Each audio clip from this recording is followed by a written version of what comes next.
Pour la bande originale du jeu, on a essayé d'être For the soundtrack of the game, we tried to be very close to what is done in film. We were constantly asking at each place in the game, why are we putting music here? What is it going to say? So we focused the music on bringing emotion, which is interactive, and supports the character's arc. I'm sorry, honey. I'm sorry. I'm sorry. You know I love you, don't you? You know I love you. We make games that are very narrative. We're really into interactive drama, so the soundtrack also had to go in that direction, supporting the three characters' very different stories. We really wanted three colors, three musical sound identities, and from there, having three composers made sense, since the story of Kara, Marcus, and Connor are all completely different.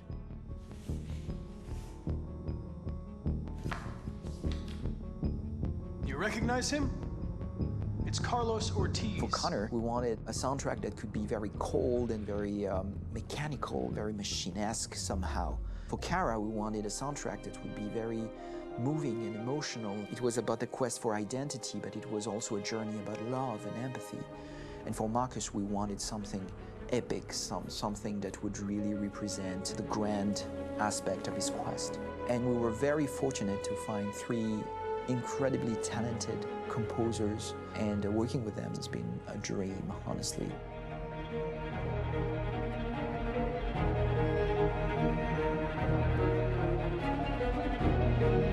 My name's Philip Shepherd, and I'm a composer and a cellist and a producer. And today we're at Abbey Road Studio One, which is my favourite studio in the world. And today we're recording the soundtrack for Kara from Become Human.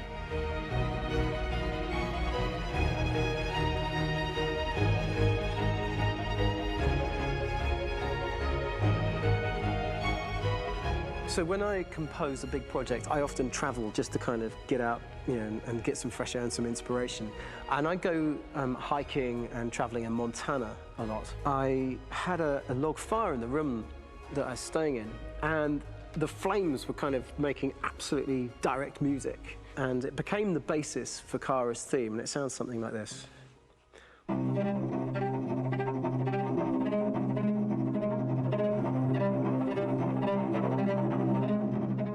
Now, over the top of that, I found a little theme that just seemed to fit over the top, which is taking Kara's name, Kara, and just using like a two-syllable motif, and it sounds like this.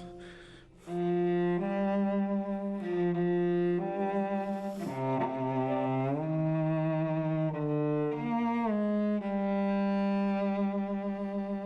going to pull through this, Alice. As long as we're together, nothing can hurt us.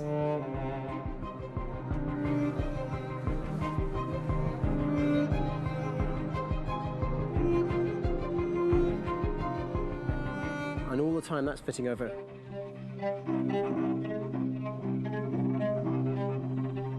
So it kind of works in lots of levels. And in fact, every single theme in the score has one of those elements built into it, and it becomes sort of the DNA of every single tune.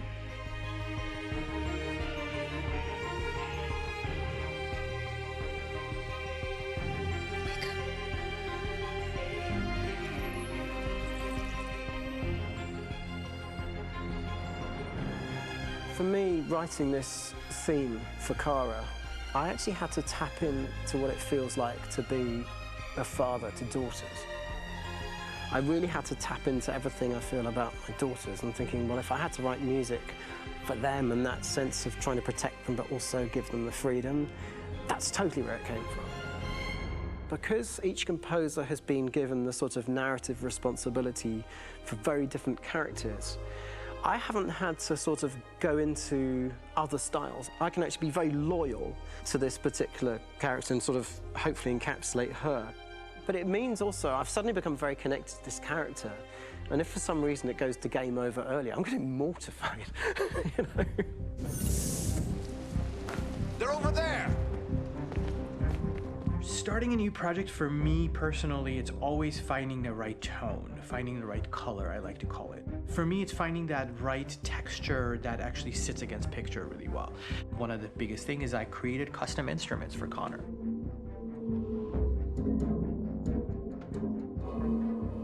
I pulled out all my vintage synthesizers to be able to capture this robotic person, if you will. My approach to all of these custom instruments is that I hear the sound in my head. And either I could just come into the piano and just be like, all right, so I'm gonna just get on the computer and just create it. I rather be able to play these instruments physically. Oh, that's nice. If you can do the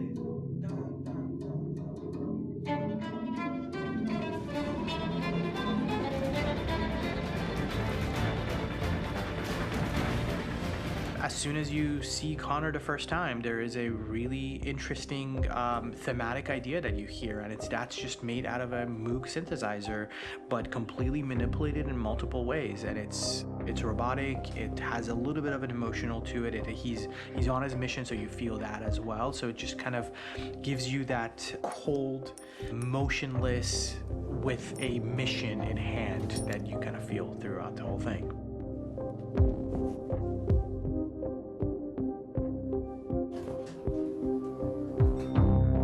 Because the music evolved, one of the things that I was very weary and I was very kind of focused on was the way that the music has to evolve.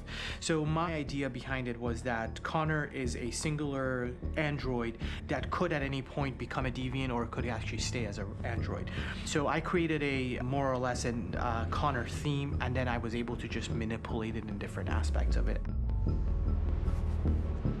Is everything okay, Lieutenant? Chris was on patrol last night. He was attacked by a bunch of deviants. I'm a human being writing for a robot, and throughout Connor's journey, he meets someone, he meets a partner. So how do you deal with a robot feeling? And I've met a partner that I'm gonna work with, or all of a sudden he sees a dead body. Does this robot have an imagination? Does this robot have a feeling? And if yes, how do you translate that into non-emotional music? So it basically at any point I was just like, I can't do this, and then I just do it. Property was damaged and fires continue to rage in several major districts across the city. Some people are asking, have androids become a threat to our security? When I first started really digging in on Marcus, the one thing that I really tried to capture was the transformation process. You know, Marcus is this android that evolves over the course of the game and really goes from kind of figuring out that he's more than just an android. You know, he's starting to develop kind of a human soul in a way.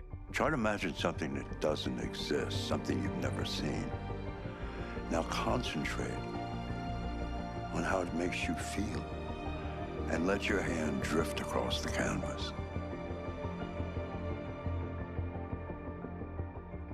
The other side of Marcus that I really latched onto was that he almost became a savior for a lot of the other androids in the game. So when I started developing the theme for Marcus, I really made it like a church hymn.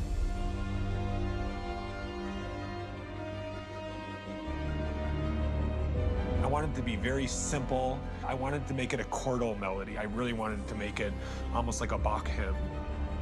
The tough thing with that is it had to be recognizable.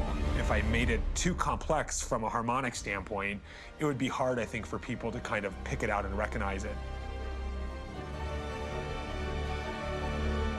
It's very acoustic derived, but it's also been treated with a lot of effects and things to kind of put it into the space that I felt the sound should be in. It can be beautiful, it can be haunting, it can be extremely powerful from an action standpoint, and I'm really happy with the way it turned out.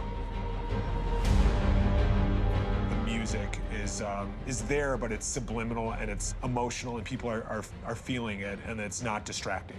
And that's tricky with a game like this, where you have to have a lot of ins and outs like that, where the music kind of has to get in and out of these moments. This is a war we're fighting with the humans. If we fail, they'll destroy us. I think the game's been put together so well where I just wanted to make sure that I wasn't ruining the emotion.